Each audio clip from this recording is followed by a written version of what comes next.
what is Jewish identity? And what do you need to have that? What does Jewish safety look like? What does it mean to be a victim and a perpetrator? So these are just some of the things that I think are really important to talk about in our community. The people I've gathered here today are all incredible women. Deborah, before this, said, we have manels. When it's all women, wannel. Just a panel? Okay. I never had to wonder what an all-woman panel was called because I've never been on one before, so that's why I had to ask the question. Yeah. So this is a panel or wannel, depending on what you want. And each of them brings their own professional or personal experience on the topic of discussion tonight, which is intra-Jewish community violence. So you can see in the show where that happens. I think it's pretty clear. And for me, since I was in Israel in June, July 2023, and I went to protests for peace in Tel Aviv, and I've never been more hopeful for peace. And then October 7th happened. And I was horrified by what had happened, but also horrified with what I knew was going to come next. And I didn't feel like there was a safe space to talk about it. If I talked with my non-Jewish friends, they'd be like, oh, just don't talk to Zionists. I'm like, oh, you mean cut out all the incredible people who love me and raised me to be who I am? And then, I have some Jewish friends who are like, you can't question Israel. I'm like, the whole point of Judaism is to question, Mani Shtana. So my goal here is to create space to have these conversations. And tonight I'll just start with a story and then I'll pass around the mic. I spent 3 months earlier this year in the West Bank with the Center for Jewish Nonviolence. I was living in Mesafer Yatta, which is south of Hebron.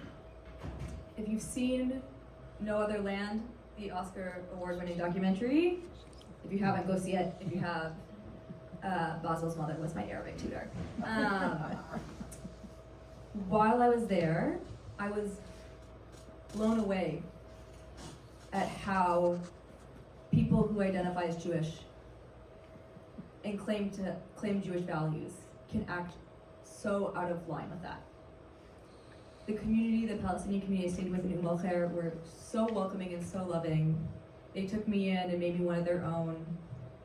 And the settlers, who, if I walked in through the front gates of the settlement, would have welcomed me in, found me a place for Shabbos dinner, but because I came with the Palestinian community, scoffed at me and refused to talk to me. One particular day while I was there, I was responding to a attack. A Palestinian friend called saying, there's an attack happening. The word that I would use is a pogrom. And when we got there was tons of police and army, and so we assumed whatever had happened was over, so we start walking up to the house, and settlers came down and ran at us. And they pushed me and punched my friend, and they beat us with sticks. Meanwhile, the Israeli IDF did nothing. They stood there, didn't help us. Which really made me think, okay, Israel's supposed to be a safe place for Jews.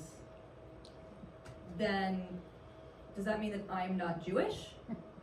Or does that mean that maybe we need to look more at intra-community violence and how we need to look at problems within our community to be able to start working towards peace outside of our community? So that's what brings us together today. Since you're on this side, I'm going to start with you, Rabbi Amalia. Do you want to give me a prompt? I can just tell jokes, I guess. Yeah. So, based on your experience and also rabbinic teachings and learnings, what's this bringing up for you, and how does it connect to the show? I want to start by introducing myself a little bit. We just watched something pretty painful about the ways that Torah, Jewish text, and Jewish law can be warped and perverted. So taking somebody's life is reasonable and in fact encouraged. And I want to name, like, that is a real perspective people have in the Jewish community. And I think it's really important that we're opening up this conversation, because if we just ignore that and say, well, they're radicals, yes, that's right, that's what happens. As somebody who was raised in the Orthodox community, and I grew up with a sense of, first, of Israel as a land and then as a state. Zionism wasn't something I even heard about till 9th grade.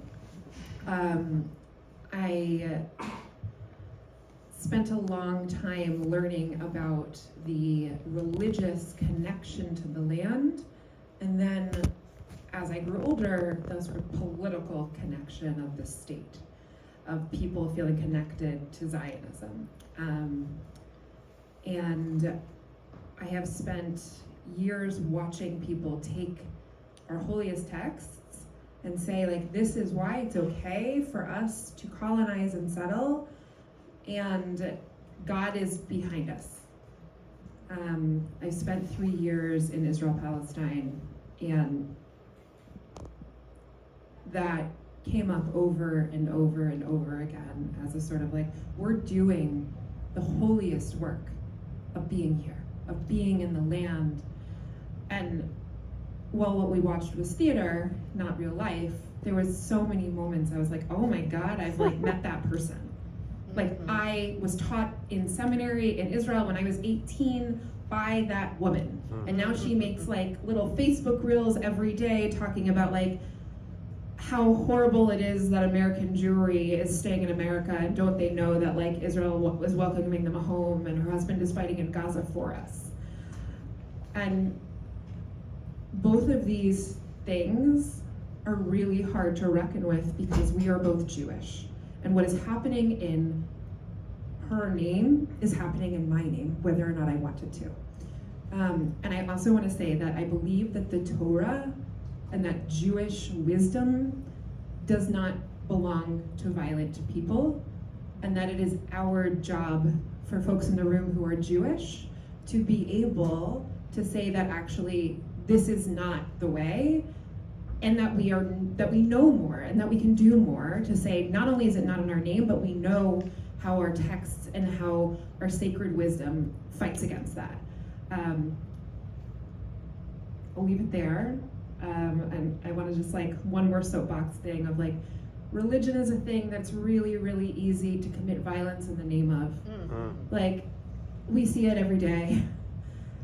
And I believe with every part of my being and my soul that the land as it is now, and all of the ways that it's being torn apart internally within the Jewish community, this doesn't even touch on sort of like the Haredi population, the ultra-religious population, and like their perspectives on all of this.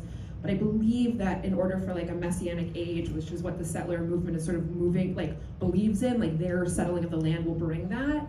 I believe that only will happen with peace between Israelis and Palestinians. Like fundamentally, I think that is the only way, and that is a living out of the messianic age. And yet, just like you would not be welcomed into someone's home in a like tapuach, which is like a tiny little right-wing settler outpost. They welcomed me and brought me so I could like watch them farming their sheep on stolen land. They would never see that messianic vision, and I think it's our work to actually make that happen. Right on. Thank you, Rabbi Amalia. Dr. Shishon, Dr. Deborah. Either way, I'll pass it to you. Yes, fabulous. Thanks so much. It's great to be here with you all, and I thought it was a really wonderful performance, and incredibly meaningful, really emotional, probably for many of us, but I'll just share that my career of working on all things Israel-Palestine really began right about the time that we were just watching. I, as a college student 30 years ago, in the summer of 1995, went to Israel for the first time. I'd never been outside the United States. I was a 20-year-old Jewish kid who never felt fully American and was trying to figure out who the hell I was in the way that 20-year-olds do. And I figured, okay, well, let me go and see if I can get myself an internship in Israel for the summer. And so I did, and went to go be in the Jewish state and find myself. And one of the things that I found was shock, really, at a country that was in a state of intense turmoil.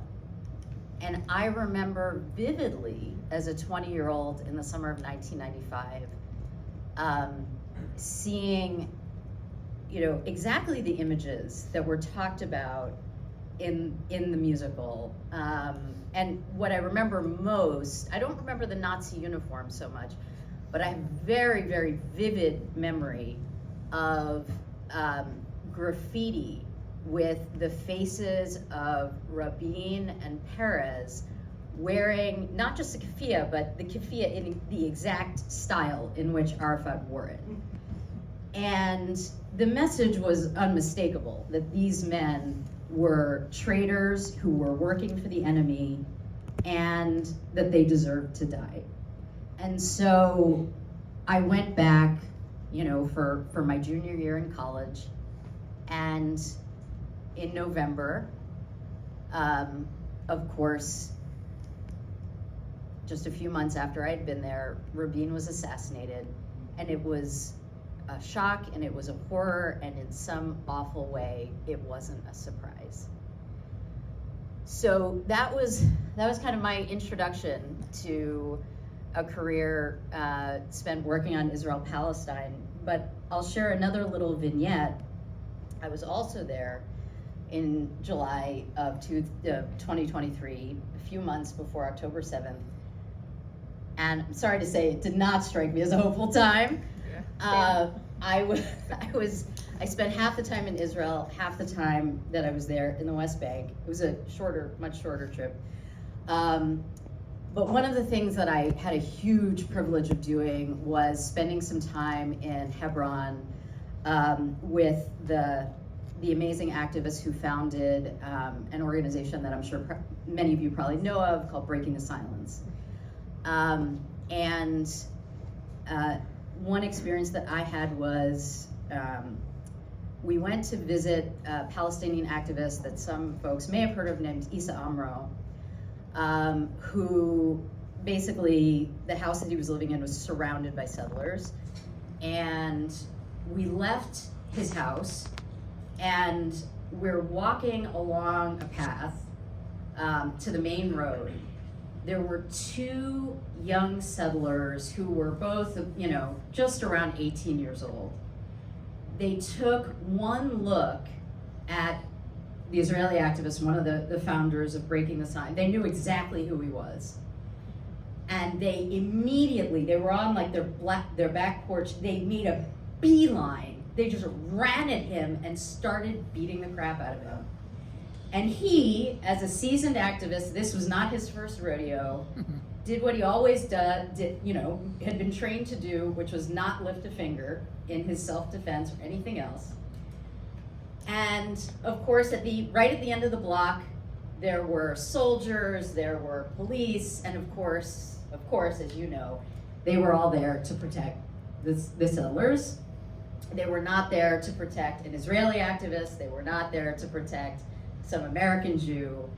And I should mention, actually, the other thing that, when I heard the name Baruch Goldstein in the play, who of course was the one who shot up the Ibrahimi Mosque, which is in Hebron, right before we went to visit Issa Amro, we went to the grave of Baruch Goldstein, which in Kiryat Arba, which is right next to Hebron, is there as a memorial. It's there as a pilgrimage site. And so I guess what I just those are just a couple of little vignettes, and I want to keep this, I could talk about this for way too long. I just want to say one last thing super fast, which is that we're talking about Israel-Palestine, but I think the extent to which this conflict, the Israeli-Palestinian conflict, has come home to us here as Jewish Americans since October 7th is remarkable. It has come to our community in intense ways, not to say it wasn't here before, but since October 7th, I'm just thinking about, and I've written a lot about the, Jewish war over Mamdani. I mean, and what's happened on college campuses, the fact that this conflict and the conflict around the conflict has been used to try to shut down free speech in our country. The consequences of this conflict continuing 30 plus years after Oslo it's immeasurable, not only for Israelis, not only for Palestinians, but for Americans and for people around the world. The consequences are just profound. And I know I have no doubt that I'm preaching to the converted here, but it's up to all of us to do our part to finally bring it to an end. I think the place where I want to start this is actually the changing nature of the conversation in the current moment. I work for an organization called New Jewish Narrative, and the two pieces that came together to create New Jewish Narrative have just been represented for us on this stage for the last hour and a half, roughly. We have the labor movement, which eventually led to the labor Zionist movement, which created Amenu, which is one half of what merged to become New Jewish Narrative. And the other half was Americans for Peace Now. Actually, quite literally, that sign, Peace Now, Shalom Akshav, that's where Americans for Peace Now started. And the thing is, both of those pieces of my organization's history have a long legacy that goes back to before this moment, and that has continued to hold on to that moment. And that's not a legacy that I grew up in. I grew up very much apart from that. I found it when I was in college, got involved when I was in grad school, was exceptionally grateful to find a job there when I was leaving grad school. And the work that I began doing there in 2022 is a drastically different landscape than the work that I'm doing now in 2025 after October 7th. The Rabin assassination defined the work for almost 30 years, and I think it's really, really important that we talk about what is defining it from now going forward. I hear a lot of people talk about the Israel-Palestine conversation as a post-traumatic conversation, in that people living in occupied territory, people living in Israel, are living in a post-traumatic state of being. And the thing that I always say to that is that that is fundamentally untrue. We're not post anything. None of us who do this work are post anything right now. It is an ongoing, consistent state of trauma. And the anecdote that I'll share with you is a few weeks ago, I was in Jerusalem at the time of the World Zionist Congress. I was there with the Progressive Bloc representing there's a lot of complicated Zionist politics that I'm not going to get into, but representing a liberal, leftist, progressive bloc.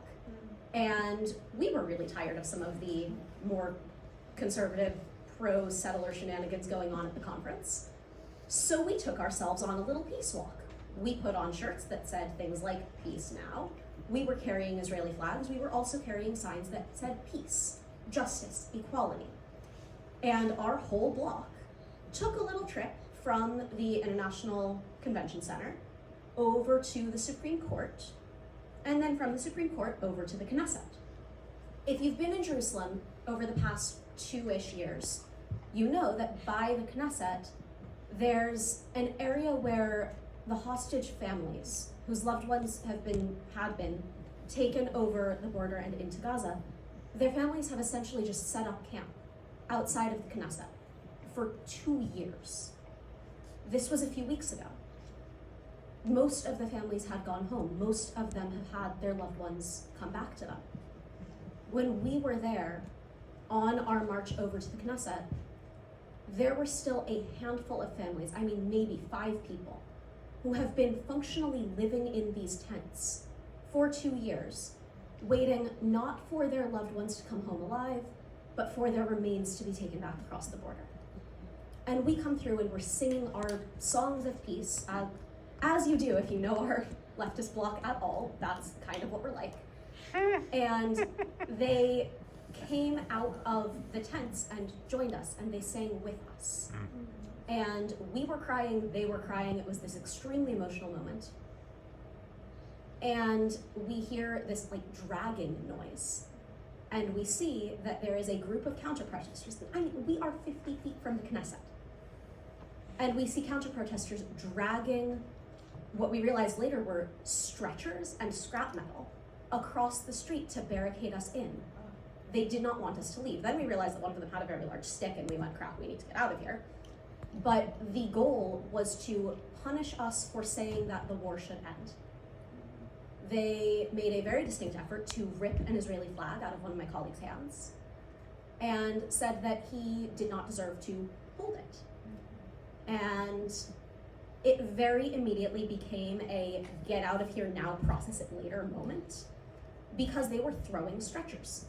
They had a very large stick and plans to use it and experience using it. And it's very similar to what we've seen in protective presence trips.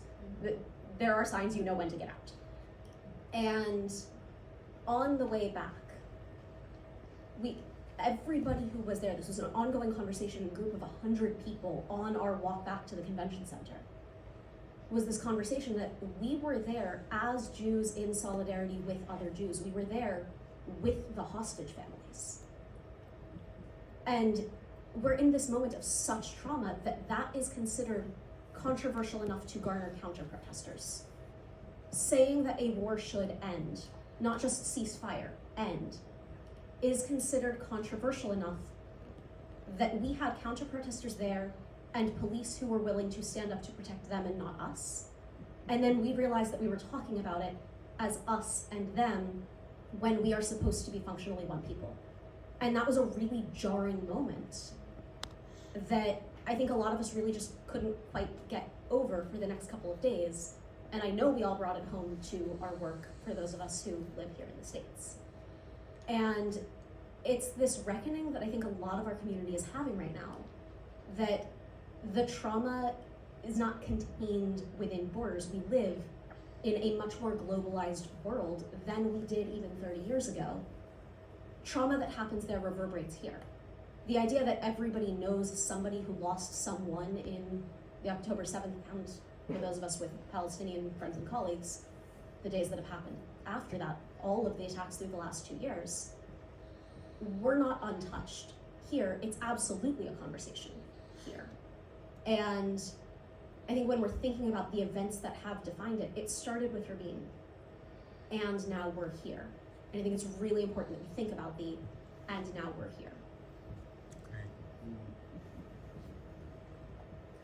Thanks, all of you. I could ask you a million questions and we could keep everyone here all night, but I think the cookies were not enough to do that. So I will turn it to the audience if anyone has questions.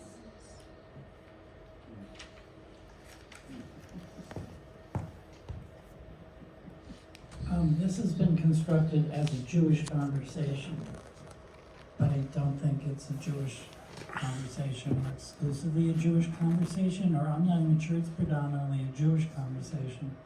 We could have substituted America for much of this, and if you really want to go big, we could structure this for humanity writ large. So I'm curious as to Manishtana. How is this really fundamentally Jewish? Cain and Abel were not Jews, as far as I was aware.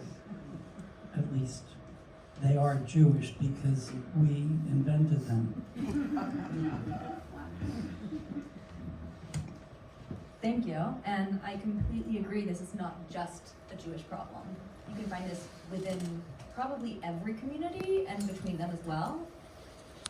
I think for me, and I'll be interested to see what the others have to say, when Israel says they're doing this for the safety of Jews worldwide, they're speaking on my behalf, or they're claiming to. And I don't really agree with what they're doing. You know, it's a situation where I feel like I am being spoken for in a way that my voice is not being heard. And I have personal experience on the ground with friends who are Palestinian, friends who are Israeli, and you know, we need to have conversations between the communities, but I think there's really a lacking space, and I'm here mostly focusing on the American Jewish community, of communities that are quite literally being torn apart by these conversations, where I have friends who no longer are welcome at their home synagogue, or where they can't even try to talk about this with family. And I think if we can create a conducive space that focuses on values rather than semantics, we can get back to what Judaism has taught us, what the Talmud has taught us, and these core values, tikkun olam, repairing the world. And maybe through that is a way forward within the community to help bring us together.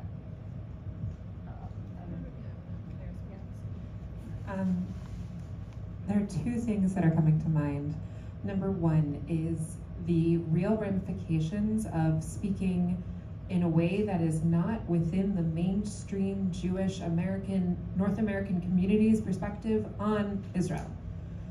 I know of too many people who have had employment offers rescinded because they signed a letter. I've been asked in job interviews, do you regret signing a letter? A letter, a letter, a letter. I have seen funding pulled. I want to name again. I am speaking on behalf of myself and not my organization. But the fact that I have to say that, and if someone were here and they were speaking unabashedly pro-Israel 100%, they would never have to say that. That would be like a ridiculous, people would sort of giggle. And that is why we have to have this conversation, because as a Jewish people, we can't sit in a room and talk to each other anymore. The harassing messages I got from folks, just like, people I have real relationships with in person who, after October 7th, when I was like, no, this is very bad what's about to happen, and people are like, how dare you? The fear I have over losing my job of saying the wrong thing. Like, those are all real ramifications as a Jewish community we have to reckon with. So that's number one. Number two, I really don't want to underemphasize the role of halacha, of Jewish law within this conversation, which is not a sort of universal conversation, right? Like, if we're talking about Christian nationalism, then like we have maybe more of a parallel. But when we're talking about people who spend their lives, like Yigal Amir, learning Torah and learning rabbinic law, and then are like, I see how I can apply this to this moment, and then do that, we have a problem. And again, the Talmud has two stories here that I want to name of, there were the students of Beit Hillel, Beit Shammai, and eventually their arguments got so heated in the Beit Midrash that they took their swords and started killing each other. That is a story in the Talmud that is warning us of what can happen if we simply cannot talk to each other. And supposedly that's for the sake of heaven, that's for God. They're arguing over the holy word. And they see that they can kill each other over that. There's a story, apocryphal, of Rabbi Akiva's students, Rabbi Akiva being a really famous sage who sort of teaches and starts at the age of 40 of learning Torah, and then has thousands of students, and then his students are all killed off in a plague because they can't treat each other correctly. Again, these are sort of apocryphal stories that are trying to tell us something about how Jewish people should be talking to each other and how we shouldn't be talking to each other. And right now I feel like I'm usually balancing on the edge of a sword. Thank you so much for that. Really, really important. And just first of all, I really appreciate the question. And it like Rabbi Amalia, it kind of took me in two directions as well. And the first, I think, follows from exactly what Rabbi Amalia was talking about, which is this, one hears a lot of conversation about Jewish peoplehood. And I think there's a really interesting question that I'm kind of toying with, playing with, trying to figure out how I feel about it in my own head. I haven't figured it out. And I have this cool platform where I get to talk with really interesting people and explore these ideas, and I hope you'll check it out. There's a flyer for it where there's a QR code and you can come and subscribe to the debrief. But I had a couple of conversations recently related in which the peoplehood thing really came up, and it was over the whole firestorm over Mamdani, and you know what I'm talking about with the war over the letters. I know you know what I'm talking about with that, right? Yes. And I talked to a few rabbis on the debrief, like just amazing folks for whom I have an incredible amount of respect. And one of them is Rabbi Sharon Kleinbaum, who is just like amazing person who was for many years the senior rabbi at Congregation Beit Simchat Torah, which is the first and biggest and most famous LGBTQ synagogue in New York and probably the world. And she's a beautiful, beautiful person. And it is, she is the most prominent rabbi who endorsed Zoran Mamdani. And we talked a lot about that. And she is also very intensely concerned about, it's after the election, it's, how do we bring everyone together? So I had that one conversation. And then I had another conversation with a rabbi professor named Shaul Magid, who teaches at Harvard Divinity School, ridiculously brilliant. And he said something that really shocked me because I was like, yeah, we're all trying to figure out how to get us all back together. And then I'm talking with him and he says, you know what? No, let's have it out. Like, there's a schism, like there's these are really seriously divergent perspectives. And this is like, let's not just try to paper this over. Let's have, and I was like, wow, okay. I got to think about that. There's something to be said for that. So that's kind of thing number one. Thank you so much. In terms of where I want to go with it. The other place that I totally I think is, I don't know, for me is a really important thing to say in answer to your question. I mean, no, obviously it's not just Jews. And I mean, as I'm sitting here watching this, of course, I'm thinking about the Israelis and the Palestinians, blah, blah, blah. I'm also thinking about the United States of America in 2025. And this incredibly intense polarization. Dare I mention that we have a president who has just recently called for members of Congress to be executed.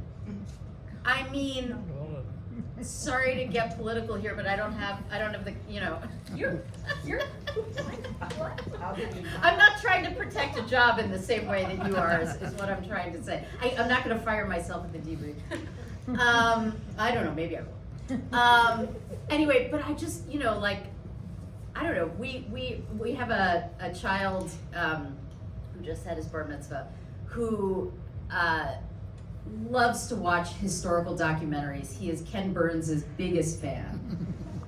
He was counting down the minutes till the American Revolution documentary aired on PBS.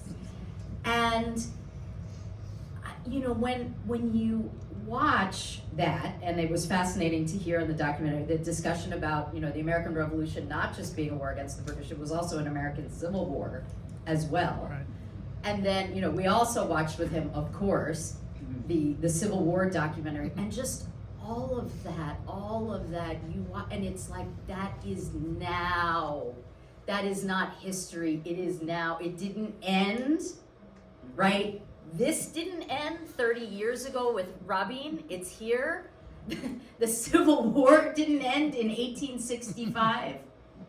So no, it's not. It's definitely not. Yeah. So, I think broadly, yes, it's an everyone question, especially here in the US when, with regard to Israel in particular, we are talking about things like military aid. We are talking about things like moving an embassy from Tel Aviv to Jerusalem. Those are political statements that I, as an American, can have feelings about regardless of whether or not I am Jewish, and frankly, I think that people should have opinions about regardless of whether or not they are Jewish. The place where it becomes, by necessity, a Jewish conversation in a way that I don't know that it is for other demographics is when we take it out of the abstract and we put it into very specific, concrete things, like 19-year-olds who are on college campuses right now. Thank God I am not a college student right now. I do not think that I mentally could take it. Whose families have, for years and years and years, say they have a Holocaust survivor grandparent or great-grandparent. And the conversation has always been, Israel is our safe place. You cannot criticize Israel because Israel is where we go when there's nowhere else left. And they are also raised in a household that believes strongly in social justice values and principles, because most Jewish households are like that. And they have this conversation that is, if there is a gun pointing at a child, I am always on the side of the child, not the side of the gun. Like, that's something that gets echoed in our space. I'm absolutely borrowing that from a colleague by saying that right now. And the place where that becomes a very specific Jewish consequence is that that kid who is raised with that sort of warring set of principles right now goes to a protest on their college campus that is in defense of Palestinians who just want normal life and livelihood, and, you know, basic things like self-determination, whatever. And they are told by the people in that protest, no, you can't be here because you're Jewish. Look at that Jewish state, it speaks for you. That Jewish state doesn't necessarily speak for them. Goodness knows it doesn't speak for me. I can't vote there, I can vote here. But that is a functional consequence for that kid, that they can't participate in a movement that should be theirs. But then they go home to their synagogue that they've been raised in for all 19, 20 years of their life. And they can't have that conversation there either, because that is a place where those principles are at war, and you can be as progressive as you want, but you can't mention Israel. That is a very specifically Jewish conversation, because those consequences are optional for a lot of other demographics. At the very least in the community that I grew up in, it's very much pick a side, and that's where you have to land. That's part of why I have the job that I do, is because I really dislike that narrative, and I think that it's fundamentally untrue. But I think it is very much a thing about concrete consequences that play out for, I'm going to say us, referring to my community, in a way that I think is not necessarily true for other groups. We have 2 minutes, so you think you can get a question out? And Maybe. okay, I don't know. I can talk loud enough, I think. that's okay. We went to the Standing Together event on Wednesday, which was amazing. I mean, I personally only believe in those kinds of groups, but I wish I could have asked both of the speakers, how were you able to resist I went to high school in Israel for a while, and university. I didn't go to shoot guns during high school. How did they resist the conditioning that they both grew up in their separate peoples, to see something bigger than, and so it's a rhetorical question, is how as Americans do we look at, when 9/11 happened, I remember saying, why aren't we asking why these people hate us so much?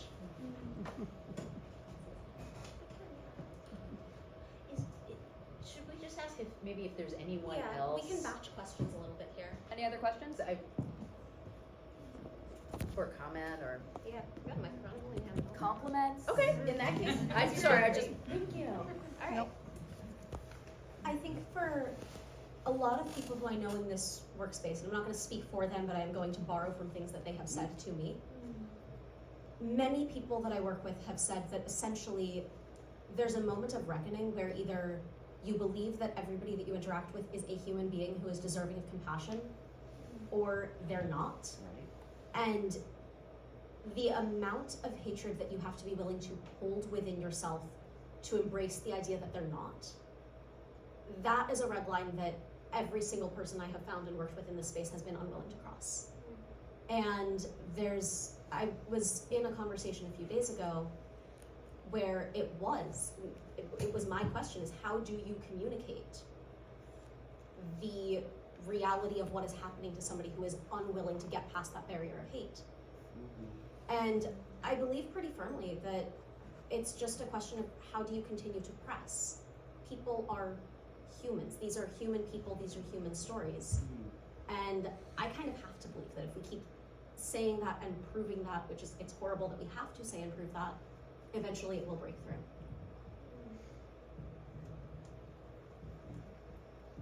When I think about this question, I think it really goes back to the humanization of the other.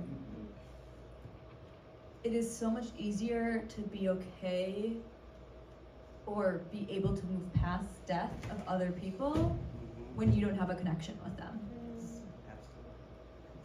So living in the West Bank for 3 months, becoming family with this incredible Palestinian community, and then coming back here and sharing about my experience and these people. And this community is dealing with daily violence from the settlement that is right next to them.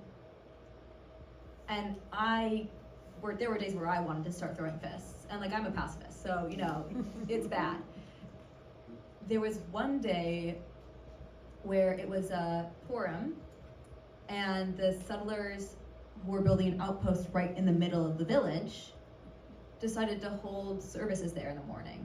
And so they had their groggers, they were using car horns to beep, just praying right there because it shows the Palestinians we can be wherever we want and do whatever we want. Yes, we have our whole settlement, but that doesn't matter, we're taking this land too. And I wanted to go yell at them. Like, how dare you take a religious practice and use it in this way? And my friend Eid Suleiman Hadalin, who is an artist and activist from Al-Khair, turned to me and said, let them pray. Having that kind of patience, really hard. But I also knew that if I went and started yelling at them, it would only instigate further. And sometimes, despite everything that I want to do otherwise, I know it is in the best interest of these people to follow in their steps. And at the end of the day, you know, we talk about, is this a war between Islam and Judaism? I mean, our values are the same. At the end of the day, what we care about is taking care of others, taking care of the community. And if we let politics take that from us, then it just lets us take away their humanity. With that, I will. I think Ari has. Oh, Ari, do you have a hand, or? It's not a time. I want to congratulate all four of you for helping to inaugurate 2J30, and this was really 2J40 today, and 4 brilliant opinions, and we're all really glad to be here to witness the launch of an important new group. So thank you all.